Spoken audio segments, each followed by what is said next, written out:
If you're struggling with an injury or pain, you might have watched a load of random YouTube videos about how you need to do 1,000,001 different stretches or a particular exercise to help fix your injury.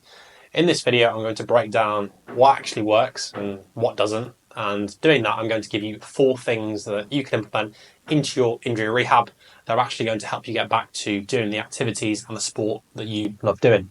Stage 1, realistic expectations. You expect yourself to be pain-free in a few weeks or a few sessions if you're seeing a physio.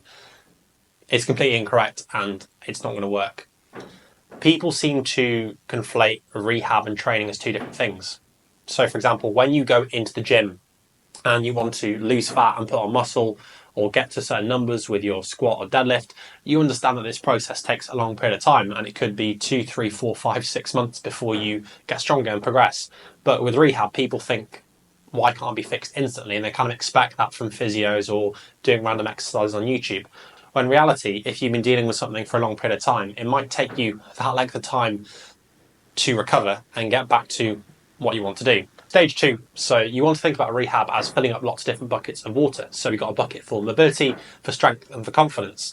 And to improve and progress in rehab, we want to fill up all these different buckets. As you do this, we want to take water out of the pain bucket, and this will happen as a result of improving these 3 different things. And so this is why traditional approaches like massage, taping, or getting chiropractors to give you adjustments aren't going to work, because they're not actually filling up any of these buckets and improving the things that matter, which will then reduce your pain in the long term.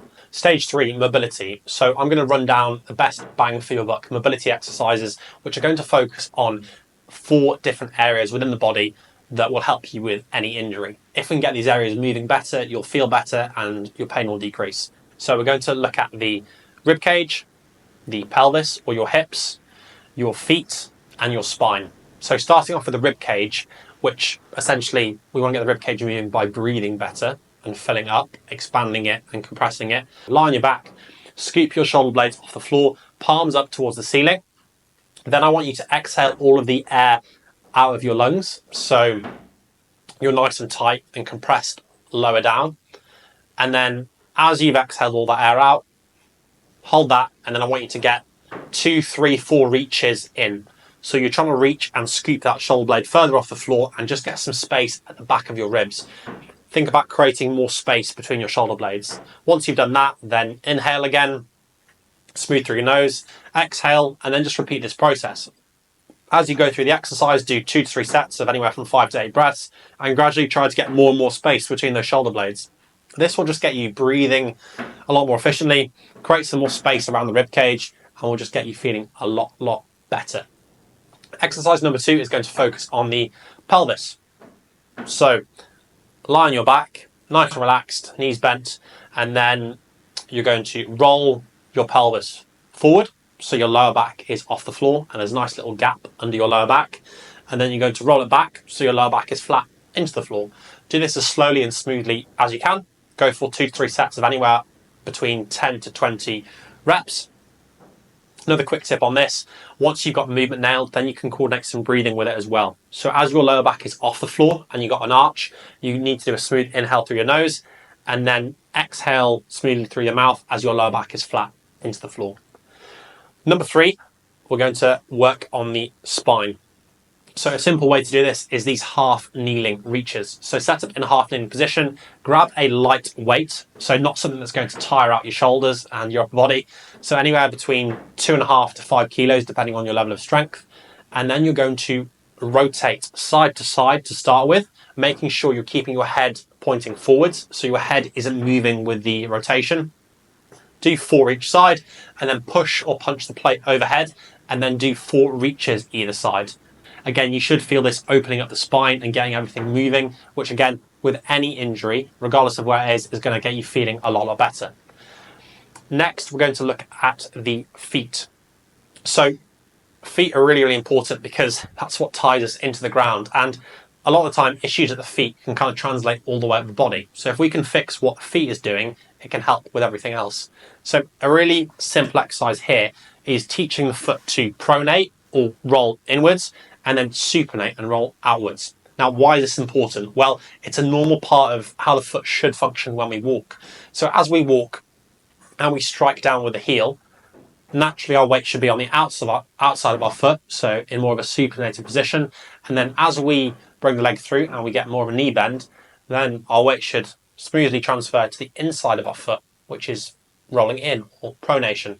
So a simple drill to help improve this is this pronation drill. So staggered stance, make sure you maintain your heel contact on the floor, so heel doesn't move, and then you're going to very slowly and smoothly encourage that knee to go forward and bend, and then back and straighten. I don't want you to go miles over the toes. This isn't the point of this exercise. Don't lose your heel contact. As your leg is straight, I want you to notice and feel the pressure on the outside of your foot, so more in supination. And then as you bend that knee and just let that knee travel forward, I want you to encourage your foot pressure to go into the inside of your foot, so you understand the difference in foot pressures. That's the goal of this exercise. Go for 2 to 3 sets of anywhere from 15 to 20 reps. Stage 4, we're going to look at strength and stability. So a few simple tests you can do to assess this. Number 1 is a foam roller bridge. So we're going to look at your hamstring strength, which again doesn't just relate to lower body injuries, but it's just a really nice test because hamstrings relate to how the whole body functions in terms of running, walking, all these different things. So don't neglect this, even if you've got like a shoulder injury or something else like that. So lie on your back, you need a foam roller. Feet are going to go flat on the foam roller, and make sure your heel is just a touch off the foam roller as well. From this position, scoop and lift your pelvis slightly off the floor, so gentle tuck of the pelvis, about ½ an inch up. Not really, really high, so not using your lower back or glutes, just using your hamstrings. Once you're in this position, take one leg off, making sure you're keeping your heel nice and high, and you should feel your calves and hamstrings working really, really hard. We want to aim for a 30-second hold on each leg. That'd be absolutely amazing. So if you can't do that, you know you need to get stronger hamstrings and work on this exercise. The second exercise is more of a stability one, which is going to look at strength on one leg. So really simple to do. Stand on one leg with your eyes open. Can you do this for 30 seconds? Once you can do that, can you do this with your eyes closed for 30 seconds on both sides? And then the final progression, can you do this with your eyes closed, and then as your eyes are closed, you're going to do a no movement with your head, and then also a yes movement with your head as your eyes are closed, which is really challenging. If you enjoyed that and you're interested in working with me one-to-one to help fix your injury or pain, just check out the links down below. If not, take care, and I'll see you in the next one.